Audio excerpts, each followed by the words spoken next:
Magandang buhay mga kaibon. Ayun, nagbabalik ang MBA Loop and Aviary. Yan, for today's video, ilang beses ba nag-iitlog ang ating mga parakeets? At kung anong taon na pwede silang ipagpares. Yan, bago nga natin pag-usapan yan, yung topic natin. Yan, kung bago nga kayo dito sa aking YouTube channel, kung kapapanood nyo, kapapanood nyo lang ay don't forget to share, like and subscribe ng aking YouTube channel, ang MBA Loop and Aviary. Yun, balik na tayo at pag-usapan natin yan pagkatapos ng introng ito.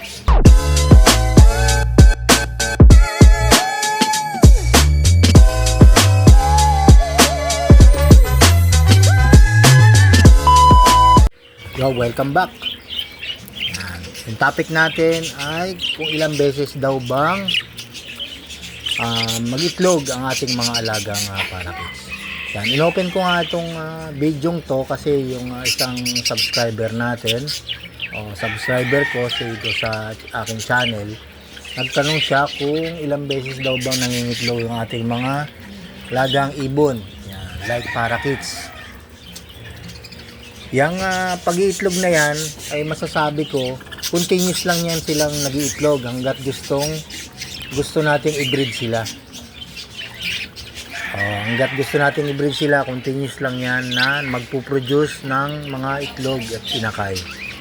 Yan. Siyempre hindi naman natin pwedeng abusuhin yung dahil nga dire-diretso yan, malalaspag nga yung ating mga ibon at pwede nga itong dahilan na manghina.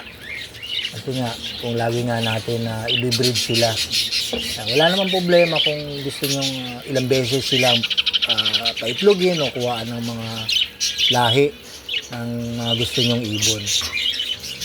Siyempre, kailangan din natin yan. Mas maganda nga kung kailangan natin na ipahinga sila. Kaya.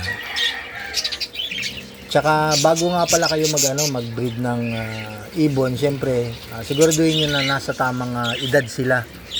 Yan, nasa tamang edad sila kasi nga para mas maganda yung quality ng itlog at inakay ng kanilang ilalabas. Yan. Bali ang tama talagang edad niyan ay nasa 6 months pataas yan. Mas maganda kung 6 months to 8 months. Yan tayo mag-breed. Ipagsasama natin sila, mapangit pagka medyo bata. Siyempre hindi pa yan sila marunong marunong sa paglilimlim. Siyempre kailangan matured talaga ang ating mga ibon. Yan, parehas matured 6 months to 8 months yan. Pwede nga umabot ng 1 year pero mas maganda kung bata-bata. Yan, nasa 6 months pa hanggang 8 months. Yan nga, continuous nga yung pag-iitlog nila hanggat gusto natin silang i-breed ng i-breed. Mag-iitlog yan ng capacity niyan pag-iitlog ay 7 hanggang 10. Yan, 10 itlog. Siyempre kung maganda nga yung mga vitamins na binibigay natin, yung mga supplements, pwedeng 100% na fertile yung ating mga ibon at ilalabas nilang mga inakay. Yan, halimbawa ang pag-mimate niyan, pag-breed niyan ay kailangan nga, yung sabi ko nga 6 months hanggang 8 months. Tapos mag-mimate na yan, magantay lang kayo ng 14 days. Yan, simula ng pag-mimate nila, pagsasamahin nyo sila, kaya lang kayo ng 14 days. Tsaka kung mapapansin nyo, yung babae kung may bukol na sa kanyang puwetan at saka laging nasa loob na ng nest box yung babae. Yon, doon na yun mag-i-start na itlog yung ating mga hen. Yan. Kaya tayo 10 to 14 days. Yan, simula nung mag-mate sila. Mapapansin nyo pag bagong salang nyo, magkukutuhan yan, tapos mapapansin nyo magbibigay ng pagkain yan, lalo yung yung lalaki susubuan niya yung asawa niya. Tapos pansin nyo kung ang babae hindi na lumalabas sa nest box, tapos yung lalaki na lang sinusubuan yung babae, possible na may itlog na yon yung hen. Pero wag niyo muna sisilipin kasi nga may tendency na ano yan, ma-stress kasi nga bago nga lang yung pinagpares, ayaw nila na nabubulabog sila. Tapos syempre kung umabot na nga ng 14 days, yun, sure na yun na may itlog na nga. Talagang hindi na lumalabas yung babae. At yung lalaki na lang ang kumakain, tapos pumapasok sa nest box at sinusubuan. Pwede nyo nang silipin, pero isang beses nyo lang silipin yung nest box nyo na. Tingnan nyo kung ilang itlog, or kung nakapangitlog na nga yung inyong mga parakeets. Tapos antay lang kayo ng pag magpipisa yan, 21 days. Yan, 18 to 21 days. Start nung nakita niyo na may itlog na. 18 to 21 days na magpipisa na yan. Siyempre bibilang kayo. Kahit nga isulat nyo lang sa para malaman nyo kung pipisa na nga. Pagdating ng 18 or 21 days, pwede nyo uling silipin. Tsaka kahit naman hindi nyo silipin, maririnig nyo naman yun sa na kung may humuhuni na napisa na yung kanilang mga itlog. Tapos siyempre pag medyo malaki-laki na yan, nasusubuan na nila yung kanilang mga inakay, at tsaka malaki na nga yung kanilang inakay. Tapos kung kumakain na nga, marunong kumain yung mga anak nila, doon na naman yun, mag-i-start na naman silang mag-mate. Pumapansin nyo, magkukutuan na naman, magsusubuan. Tapos yung mga anak nila, lalabas na yan, kusang lalabas sa nest box, at bababa na yan, magsasarili na ng kain. Yun, doon na naman yung mag-i-start na mag-iitlog na naman yung ating mga ibon, like parakeets.